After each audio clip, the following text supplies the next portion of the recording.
Assalamu alaikum everyone. I welcome you all once again to the Society of Free Educators, session number 19 of Communication Skills Development and Learning class. So we are done with 18 sessions. The last session was a podcast and we understood tools vocabulary, which was very fun. So today we'll start with verbal skills where we understand the difference between the use of at, in and on according to the location. हम आज क्या सीखने वाले हैं? पहली चीज कि location के हिसाब से एट, इन और ऑन को कैसे यूज किया जाए. So the first thing is at. At क्या होता है? ये यूजुअली एक पर्टिकुलर स्पेसिफिक लोकेशन के लिए इस्तेमाल किया जाता है. जैसे मुझे बताना है कि मैं जम्मू में रहता हूँ, so I live at Jammu. या फिर मैं दिल्ली जा रहा हूँ, I am going towards Delhi, I live at Delhi, I live in Delhi. So इसका डिफरेंस हम अभी देखेंगे. So at can be used to talk about a single specific location. एक single specific location है, उसके बारे में जब भी हमें बात करनी तो हम at को use करेंगे. जैसे my brother lives at Udhampur. So Udhampur is a city. It's a single city in India, and my brother lives there. So we will use my brother lives at Udhampur. और इसमें at तब इस्तेमाल किया मैंने जब मुझे उधमपुर को as a single location treat करना है. जब मैं बोलूंगा कि उधमपुर में किसी जगह, जैसे my brother lives in Subhash Nagar at Udhampur, या my brother lives near T point in Udhampur, तो इन उधमपुर में तब यूज करूंगा जब मैं उधमपुर को एक बहुत बड़ी सी लोकेशन मानूंगा और उसके अंदर मेरे को कोई और लोकेशन डालनी है. जब मैं एक पर्टिकुलर लोकेशन को सिंगल ट्रीट करूंगा, मैं वर्ड एट यूज करूंगा उसके साथ. इसके हम एग्जांपल्स देखते हैं. आई एम एट वर्क, मैं काम पर हूँ. सो वर्क जो है ये एक सिंगल स्पेसिफिक लोकेशन है. इसी तरह मैं बोल सकता हूँ I M at my home right now, मैं इस वक्त अपने घर पे हूँ. तो घर एक ही है, सिंगल स्पेसिफिक लोकेशन है. या फिर ही इज एट द शॉप्स, वो दुकानों पर है. तो दुकानें चाहे मल्टीपल हैं, बहुत सारी हैं, मगर जो दुकानों की लोकेशन है वो एक है, तो वो he is at the shops. वैसे he is at Udhampur, he is at Jammu, he is at Delhi, वो दिल्ली में है. अब दिल्ली को मैं एक स्पेसिफिक सिंगल लोकेशन ट्रीट कर रहा हूँ उस टाइम, उसको एक सिटी या एक स्टेट की तरह ट्रीट नहीं कर रहा हूँ जब मैं एट को यूज करता हूँ. उसी तरह हम दूसरा देखते हैं, ऑन. अब ऑन जो है ये, इसका जो रिलेशन है वो सरफेस के साथ है. मैं इसको हिंदी में बताता हूँ बहुत सिंपल करके, कि ऑन तब यूज करना जब आपको बोलना है कि कोई चीज किसी के ऊपर पड़ी है, किसी सरफेस के ऊपर, जैसे टेबल के ऊपर, शेल्फ के ऊपर, बुक के ऊपर, नोटबुक के ऊपर, लैपटॉप के ऊपर, छत के ऊपर, ऑन द रूफ टॉप. ठीक है, पहाड़ी के ऊपर, ऑन द हिल या ऑन द माउंटेन. तो ऑन सरफेस के रिलेशन में यूज होता है, और एट यूज होता है एक लोकेशन को स्पेसिफिकली सिंगल ट्रीट करने में. So on is frequently used in relation to a surface. इसकी एग्जांपल्स हैं, it is on the shelf, वो शेल्फ पर है. The book is on the table, किताब टेबल पर पड़ी है. You hang the picture on the wall, तो तुमने जो ये पिक्चर है, जो तस्वीर है, इसको दीवार पे टांगा है. तो दीवार पे टांगा मतलब दीवार के ऊपर नहीं टांगा है, दीवार के पे टांगा है, जैसे हम घड़ी को टांगते हैं ताकि सामने दिख जाए. और अब आती है बारी ऑन, इन की. देखो इन कहाँ यूज होता है? जब मेरे को किसी चीज को ये बताना है कि ये किसी चीज के अंदर है. इनसाइड, इनका ज्यादा रिलेशन इनसाइड के साथ है. So in is always used when we talk about three-dimensional spaces like four walls, and it is similar to inside. So in जो है ये बहुत सिमिलर है इनसाइड के, और ये तब इस्तेमाल किया जाता है जब मेरे को ये कहना है कि कोई चीज किसी के अंदर है. ठीक, इसकी एग्जांपल्स हम देखते हैं. I am in the room, मैं कमरे में हूँ. कमरा एक थ्री डायमेंशनल स्पेस है जिसकी चार दीवारें होती हैं, एक छत होता है, एक फर्श होता है. वैसे the book is in the rack. अब रैक जो है इसके एक जगह है जिसके अंदर किताब है. और वैसे ही you will find the file in the drawer. तो इन द ड्रॉर, यहाँ से पता लगता है ये जो ड्रॉर है ये खींच के बाहर निकलता है, ये अंदर जाता है. ये एक फाइल होल्डर टाइप ड्रॉर है. अब इस पर मेरे को लास्ट टाइम एक क्वेश्चन आया था, the book is on the rack भी तो हो सकता है. देखो, ऑन द रैक तब होगा अगर मैं रैक की किसी शेल्फ को ना छेड़कर बुक को रैक के बिल्कुल टॉप के सरफेस पे रखूं, समझे? सो तब आएगा ऑन द रैक। लेकिन अगर रैक के अंदर जो शेल्फ्स या स्पेसेस बनी होती हैं उसमें अगर मैं बुक को डालूंगा तो आएगा book is in the rack. ये चीज क्लियर है सबको? Is this clear to everyone और एनीवन हैज एनी क्वेश्चन? देखो मुझे बता दो अभी, क्योंकि मैं क्वेश्चन पूछने वाला हूँ इसके बाद आपसे।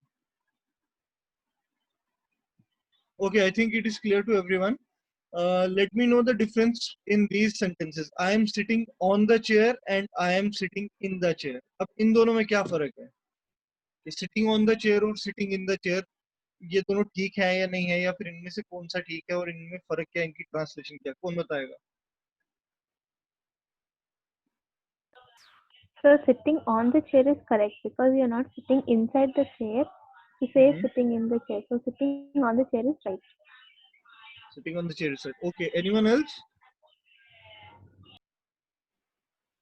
देखो मैं सबको अपील करता हूँ एक कि सारे बोला करो। क्या है कि हमने इसके आने वाले टाइम में after I think 30th session हमने लर्निंग विद ड्रामा शुरू करना है, और उसमें आप सबको पार्टिसिपेट करना पड़ेगा क्योंकि ड्रामा में कैरेक्टर्स होते हैं और कैरेक्टर्स बोलते हैं।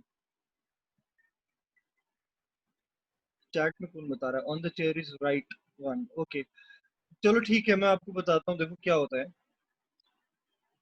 अगर तो चेयर के बाजू है, if the chair has arms then I am sitting in the chair, ठीक है? अगर एक चेयर जो है वो स्टूल की तरह जिसकी सिर्फ बैक है बाजू नहीं है, a chair without having any arms but a chair has a back, then I am sitting on the chair। एक तो ये डिफरेंस है, ये दोनों ठीक है, सिटिंग ऑन द चेयर भी ठीक है और सिटिंग इन द चेयर भी ठीक है। लेकिन ऑन द चेयर उस कुर्सी के लिए इस्तेमाल होता है जिसके बाजू नहीं होते, जिसकी सिर्फ पीठ होती है, आप उसके ऊपर बैठते हो टेक लगाकर उसके पीठ के साथ। But sitting in the chair जो है ये उस कुर्सी के लिए इस्तेमाल होता है जिसके बाजू होते हैं। एक तो ये डिफरेंस। दूसरा कि अगर तो आप ऑफिस में बैठे हो तो ऑफिस में जो चेयर्स होती हैं वो ऐसी नहीं होती जिसके अंदर आप लेट सको या जिसके अंदर आप अपनी कमर काफी पीछे कर सको। तो ऑफिस चेयर्स के लिए हमेशा ऑन द चेयर यूज होता है। लेकिन आपके लॉन्च में या आपके ड्राइंग रूम में या फिर आपके घर में रेस्ट रूम में कई सारी चेयर्स ऐसी होती हैं जिनकी पीठ काफी पीछे होती है, जो पुश बैक होती हैं, या फिर जो झूलने वाली कुर्सियां होती हैं जिसमें आप बिल्कुल रिलैक्स करते हो। तो उन चेयर्स के लिए या उन लोकेशंस के लिए इन द चेयर होता है। जैसे अगर मैं ऑफिस में हूँ तो मैं बोलूंगा I am in the office and I am sitting on the chair. लेकिन अगर मैं अपनी लॉन्च में बैठा हूँ और धूप सेक रहा हूँ या फिर मैं ठंडी छांव देख रहा हूँ शाम की, तो मैं बोलूंगा I am in my launch and I am sitting in the chair, क्योंकि उस वक्त मैं एक बहुत रिलैक्स पोजिशन में होऊंगा और मेरी पीठ काफी पीछे जा चुकी होगी कुर्सी पे। तो ये चीज क्लियर है? ठीक है, देखो अभी एक और सेंटेंस है, चैट में बोला किसी ने कुछ शायद, office also have chair with arms like special conferences room. Exactly, office में भी होता है। बट जो ऑफिस के अंदर ना आप उन चेयर्स पे रिलैक्स करके नहीं बैठते। जब आप किसी कॉन्फ्रेंस में होंगे आपकी कमर हमेशा सीधी रहेगी, और अगर सीधी ना भी रहे तो आप बैक के साथ चेयर लगा पीठ लगा कर रखोगे चेयर की बैक के साथ, उसको बिल्कुल लीन होकर उसके अंदर नहीं जाओगे। सो दैट इज वाई जब ऑफिस चेयर्स होती हैं ऑल्दो वो पुश बैक होती हैं फिर भी उनके लिए ऑन द चेयर यूज होता है। लेकिन आप इसके लिए इन द चेयर यूज कर सकते हो अगर आप बिल्कुल इनफॉर्मल वे में इसको यूज कर रहे हो। But officially and formally office chairs के लिए हमेशा ऑन द चेयर यूज होना चाहिए, और लॉन्जीज के लिए या फिर आपके ड्राइंग रूम्स के लिए या आपके ड्रेसिंग रूम्स या डाइनिंग रूम्स के लिए नहीं, डाइनिंग रूम्स के लिए नहीं, ड्राइंग रूम्स के लिए या फिर लॉन्च के लिए आप जहाँ पर आप रिलैक्स करते हो उस केस में इन द चेयर यूज होता है। Is it clear? Okay, so here is another question, I am sleeping on the bed or I am sleeping in the bed, इन दोनों में क्या फर्क है, या फिर ये दोनों में से कौन सा सही है, या दोनों सही है? Sleeping on the bed सही है। स्लीपिंग ऑन द बेड सही है। और कोई?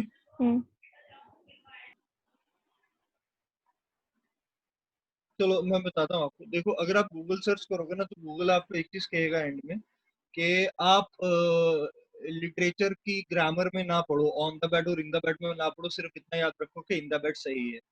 लेकिन मैं आपको बेसिक डिफरेंस बताता हूँ और ये फर्क कहाँ से आता है ये भी बताता हूँ। देखो, जो बेड वर्ड है ना, ये हम इंडियंस ने या फिर हम एशियन सब कॉन्टिनेंट ने जब हम बोलते हैं ना इन द बेड या ऑन द बेड, तो हम उस टाइम अपने माइंड में सोचते हैं कि बेड मतलब वो फिजिकल 4 टांगों वाला बेड जिसके ऊपर हम लेटते हैं या फिर जिसके ऊपर हम बिस्तर बिछाते हैं। जबकि जब बेड के साथ ऑन द बेड या इन द बेड लग जाता है तो बेड का मीनिंग चेंज हो जाता है और बेड बन जाता है वो बिस्तर जिसके अंदर सोते हुए आप या फिर वो बिस्तर जिसके ऊपर आप सोते हुए। ठीक है, तो ये बेसिक डिफरेंस है। और ये डिफरेंस हमें इसलिए नहीं मालूम होता क्योंकि इंग्लिश हमारी सेकंड लैंग्वेज है, it is not our native or mother language. एक तो ये चीज है, it's not our mother tongue और it's not our native language, तो ये डिफरेंस हमें मालूम नहीं है। अब एक्चुअल बेड का जो मीनिंग है वो बिस्तर है, ना कि वो 4 टांगों वाला फिजिकल ऑब्जेक्ट जिसके ऊपर या जिसके अंदर हम सोते हैं। अब बारी आती है ऑन द बेड कब यूज होता है। अगर तो बेड पे बिस्तर बिछा हुआ है, मतलब आपके चारपाई पे बिस्तर बिछा हुआ है और आपने अपने ऊपर शीट नहीं ओढ़ी है, उसके बजाय आप क्या कर रहे हो, आप शीट्स के ऊपर तकिया लेकर लेट गए हो, then you will use on the bed. लेकिन अगर आपने क्विल्ट ब्लैंकेट या शीट ओढ़ रखी है, then you will use sleeping in the bed. ये चीज क्लियर है?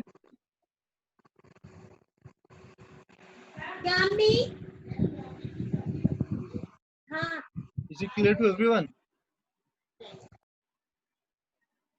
Okay, thank you. So moving to the next section. Next section is again verbal skills, जिसमें हम देखेंगे कि टेल के और क्या क्या मीनिंग हो सकते हैं। So tell has more meanings, लेकिन टेल का एक्चुअल मीनिंग क्या होता है, कौन बताएगा? टेल का मीनिंग क्या होता है?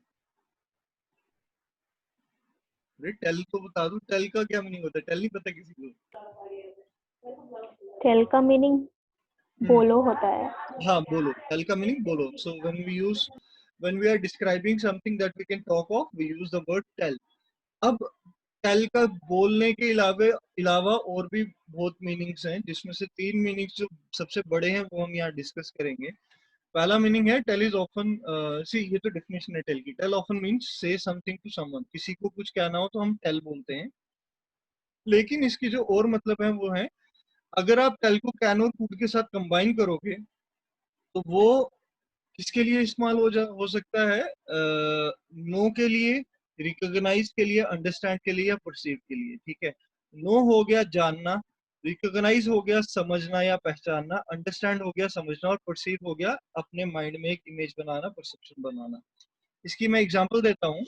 आई can tell he is from France, he has an accent. ठीक है, अब देखो यहाँ पर जो आई कैन टेल जो है ना, कैन टेल यहाँ पर ये इसका जो आप ट्रांसलेशन में इसका मीनिंग देखोगे ना, तो इसका मीनिंग ये नहीं बनता कि मैं बोल सकता हूँ कि वो फ्रांस से है क्योंकि उसका एक्सेंट है। इसका मीनिंग है कि मैं पहचान सकता हूँ वो फ्रांस से है, या मैं समझ सकता हूँ वो फ्रांस से है क्योंकि उसका एक एक्सेंट है। तो यहाँ पर कैन टेल जो है वो रिकॉग्नाइज या अंडरस्टैंड के लिए इस्तेमाल हो रहा है। वैसे ही we could tell it was going to rain because of clouds.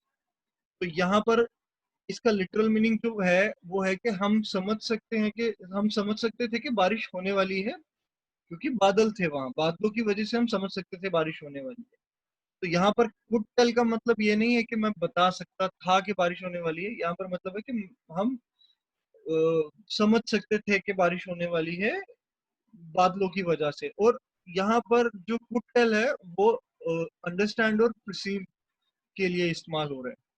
तो सबको ये समझ आया पहला part? Okay, so going to the second. Can tell या कुड टेल को आप डिफरेंसेस के लिए भी यूज कर सकते हो। मोस्ट कॉमनली जो है वो हम नेगेटिव क्वेश्चंस के लिए यूज करते हैं। इसकी एग्जांपल है, can you tell me the difference between this cup and that cup. तो यहाँ पर ये जो पूछा जा रहा है वो ये नहीं पूछा जा रहा है कि क्या तुम बता सकते हो या क्या तुम बोल सकते हो, इसमें है कि क्या तुम मुझे समझा सकते हो इस कप और उस कप में क्या फर्क है।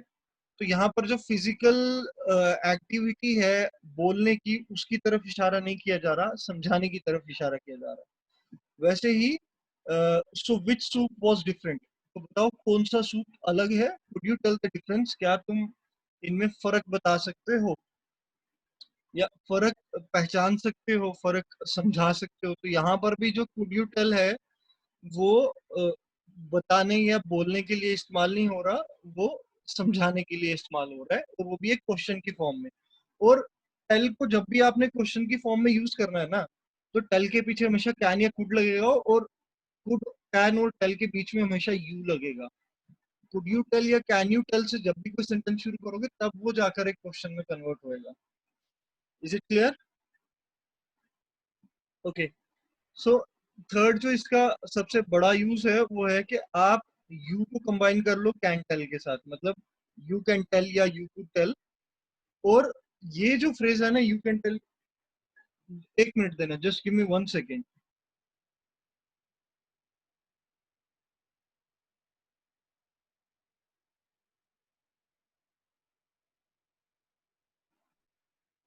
तो अब thank you for giving me 1 second. देखो क्या है, तो जब भी मेरे को किसी ऑब्वियस चीज के बारे में बात करनी है ना, तो मैं यू कैन टेल या यू कुड टेल या फ्रेज का यूज कर सकता हूँ, और इसमें कैन या कुड टेल से पहले यू लगता है। तो इसका आप सेंटेंस का स्ट्रक्चर देखो कैसा होता है। You can tell he is an English teacher, he knows all the answers. तो इसमें जो कैन टेल या कुड टेल है ना, वो बताने के लिए यूज नहीं हो रहा है। देखो, you can tell he is an English teacher, तुम भांप सकते हो वो एक इंग्लिश टीचर है, मतलब तुम पहचान सकते हो वो एक इंग्लिश टीचर है। He knows all the answers, उनको सब आंसर्स मालूम है। तो यहाँ पर यू कैन टेल या यू कुड टेल जो है वो पहचान सकते हो वर्ड के लिए यूज हो रहा है।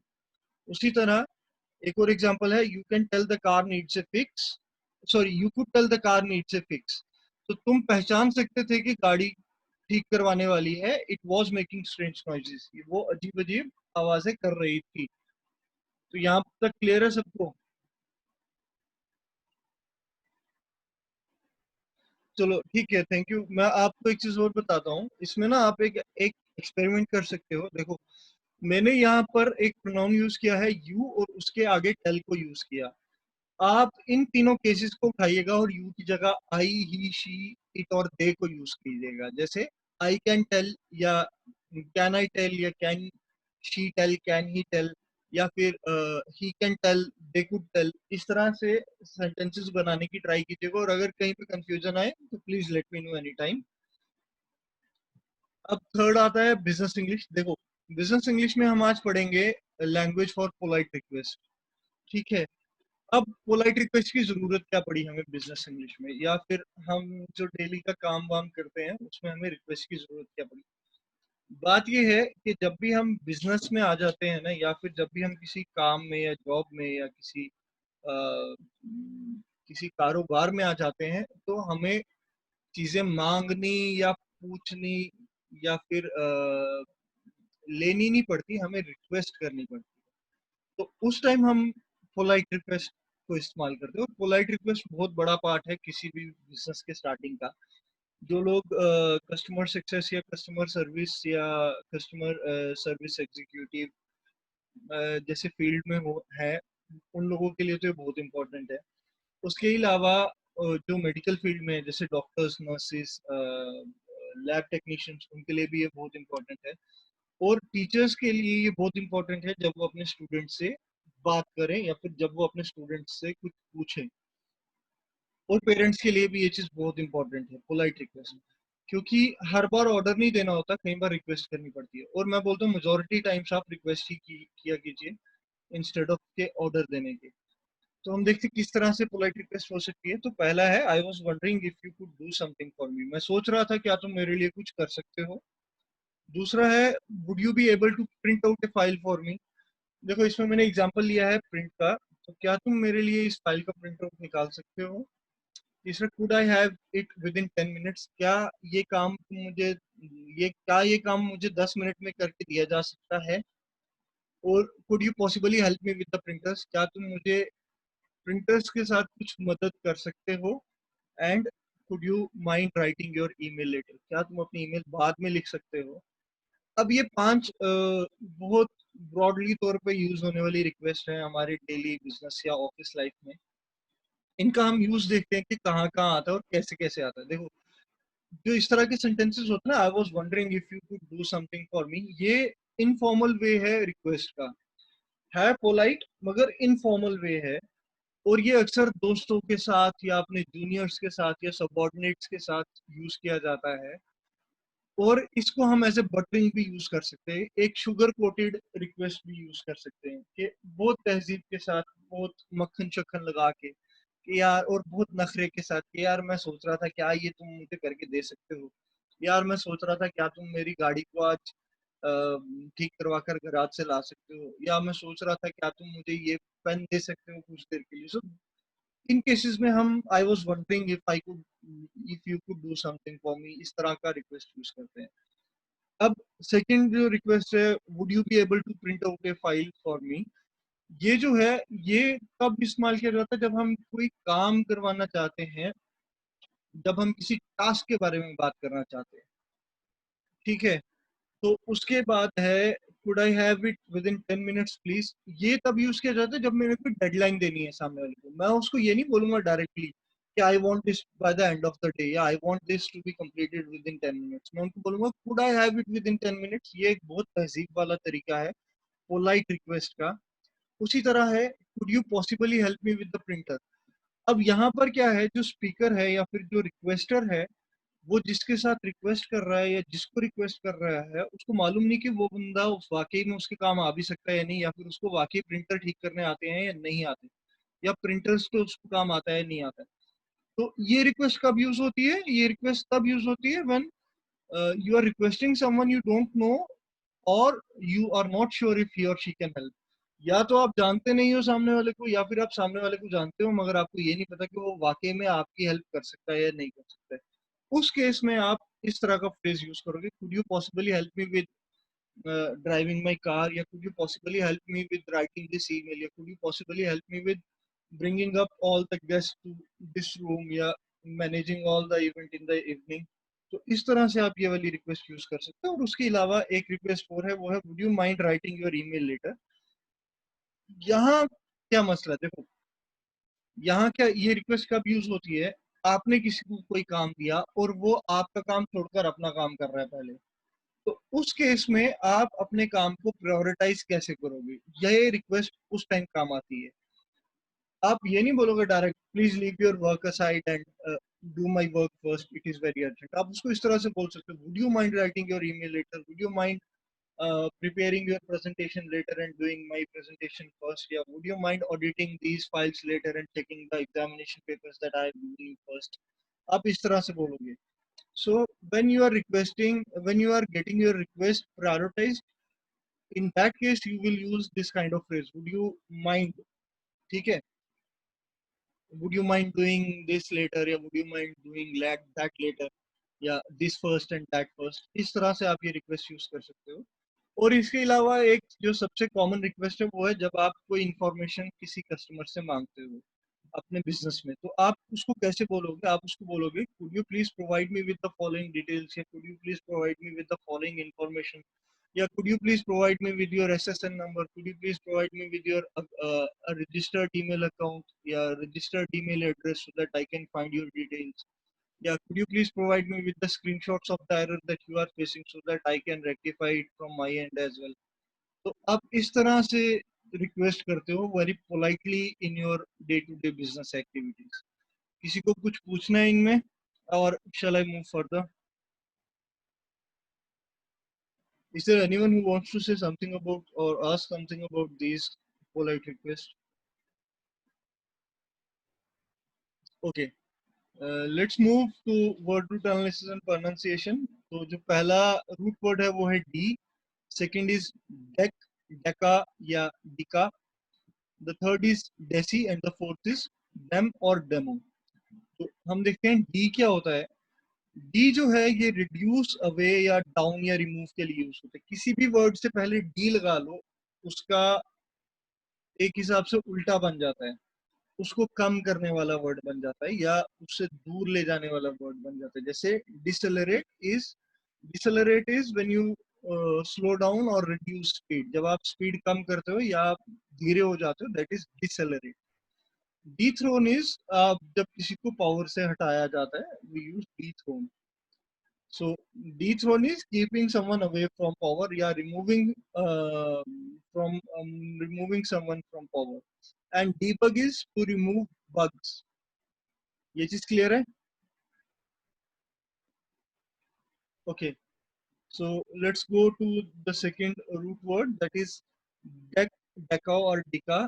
So इन तीनों का मतलब होता है 10. अब decade is 10 years और डिकेथलॉन डिकेथलॉन जो है ये एक ऐसी एथलेटिक कॉन्टेस्ट है जिसमें 10 अलग अलग कॉन्टेस्ट होते हैं और सारे पार्टिसिपेंट्स को 10 के 10 कॉन्टेस्ट में पार्टिसिपेट करना पड़ता है. इन सब में javelin throw, race, 100 metre, 400 metre और long jump, high jump, discus throw, इस तरह के जो 10 एथलेटिक कॉन्टेस्ट होते हैं जो एक साथ किए जाते हैं और हर पार्टिसिपेंट को इन 10 के 10 कॉन्टेस्ट में पार्टिसिपेट करना पड़ता है, उसको हम कहते हैं डेकेथलॉन. ओके, चलो the next word is deci. So deci is 1/10. ये मैंने आपको पहले भी बताया था ना, जिस भी रूट वर्ड के आगे आई लग जाता है वो 1 अपॉन दैट हो जाता है. जैसे सेंटी इज 1/100 या 100. So deci is 1/10. So decilitre is 1/10 of a litre. Decimate is reduced dramatically. So कोई चीज जो बहुत अजीब तरीके से रिड्यूस हो रही है, that is decimate. And decibel is 1/10 of sound volume of one bel. तो डेसिबल जो है वो नॉइस का यूनिट है, बेल साउंड के वॉल्यूम का यूनिट है, डेसिबल वहां से बन गया. यार we guys are left with only 10 minutes, so I will go little fast. In case किसी को कुछ समझ नहीं आ रहा तो please let me know. Then डेम or demo. Demo means people. इसका एग्जांपल है democracy is government of people. Demographic is study of people. ठीक है, डेमोग्राफिक ये लोगों से रिलेटेड है, उनके कल्चर से रिलेटेड है. जैसे जेएंडके की अपनी डेमोग्राफी है, बिहार की अपनी डेमोग्राफी है, दिल्ली की अपनी डेमोग्राफी है, यूपी की अपनी डेमोग्राफी है. So this is study of people. तो अब हम आते हैं ग्रामर सेक्शन की तरफ. यार इन केस किसी को डाउट हो please let me no any time. ठीक है, सो ग्रामर सेक्शन में हम पढ़ रहे थे कंडीशनल सेंटेंसेस और हमने 3 तरह की कंडीशंस देखी थी, real, hypothetical and impossible conditions. तो आज हम उन्हीं को डिस्कस करेंगे और फिर हमारे कंडीशनल सेंटेंसेस भी खत्म हो जाएंगे और इसके साथ हमारा टेंसेस वाला पार्ट कंप्लीटली खत्म हो जाएगा. So first is hypothetical conditions. अब हाइपोथेटिकल कंडीशंस वो कंडीशंस होती हैं जो सच नहीं होती है, सच के उल्टा होती हैं, जो आपकी इमेजिनेशन से रिलेटेड होती है. So these conditions are used where the conditions are contrary to the fact or very improbable, जो जिसके होने की probability बहुत कम है और जो facts के उल्टा होती हैं. And imagining what would be like if the things were different. और इनमें क्या किया जाता है, इनमें आपने imagine करना है कि अगर चीजें वैसी नहीं होती जैसी हुई हैं तब क्या होता है. इसकी हम एग्जांपल देखते हैं और फॉर्मेट देखते हैं. इसका जो कंडीशनल क्लॉज है उसमें वर यूज होता है, WERE. इसमें याद रखिएगा ना वॉज यूज होगा ना वुड यूज होगा इसके कंडीशनल क्लॉज में. इसके कंडीशनल क्लॉज में सिर्फ वर यूज होगा. और इसके मेन क्लॉज में जो मॉडल्स हैं वो वुड, कुड या माइट यूज होंगे. सो इसका मेन कंडीशनल क्लॉज भी पास्ट है, इसका मेन क्लॉज भी पास्ट है और वुड, कुड या माइट के साथ first form of verb use होगी. इसके हम एग्जांपल देखते हैं. एक सेंटेंस है, if I were the principal I would allow more time for games period. अब ये जो सेंटेंस है ना, अगर मैं प्रिंसिपल होता तो मैं गेम्स पीरियड के लिए ज्यादा टाइम अलो करता. ये सेंटेंस ये चीज दिखाता है कि मैं प्रिंसिपल नहीं हूँ. तो मेरा प्रिंसिपल होना ये एक इमेजिनेशन है. So if I were A principal, अगर मैं प्रिंसिपल होता, देखो वर आ गया हमारी कंडीशनल क्लॉज में, I would allow more time for games period. मैं गेम्स पीरियड के लिए ज्यादा टाइम देता.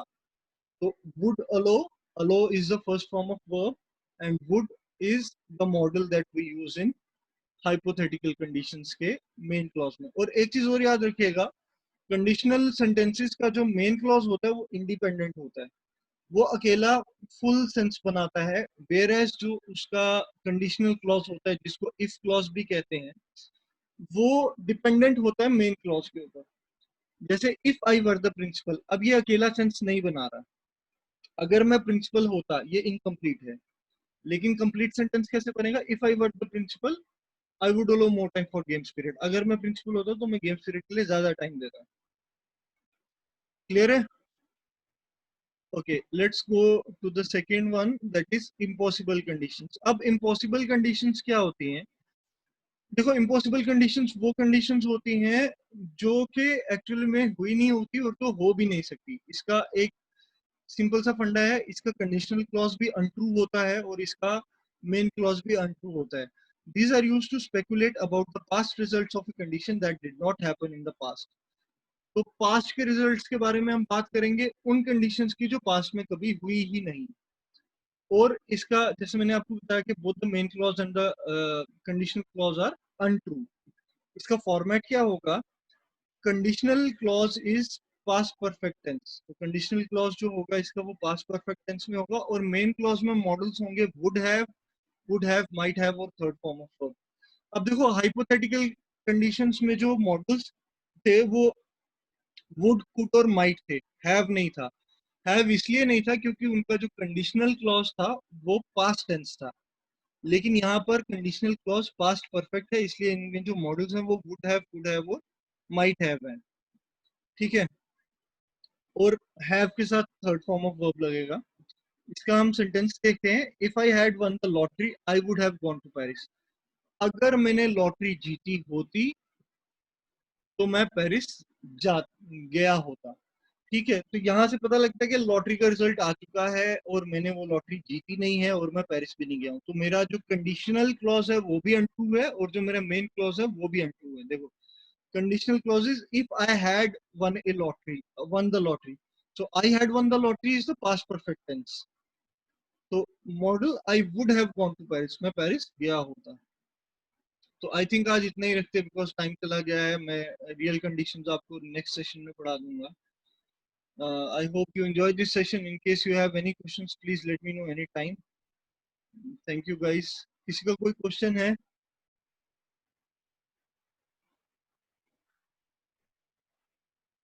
Okay, we shall continue the real conditions in the next session, and we shall meet very soon. I think we shall meet after meet day after tomorrow.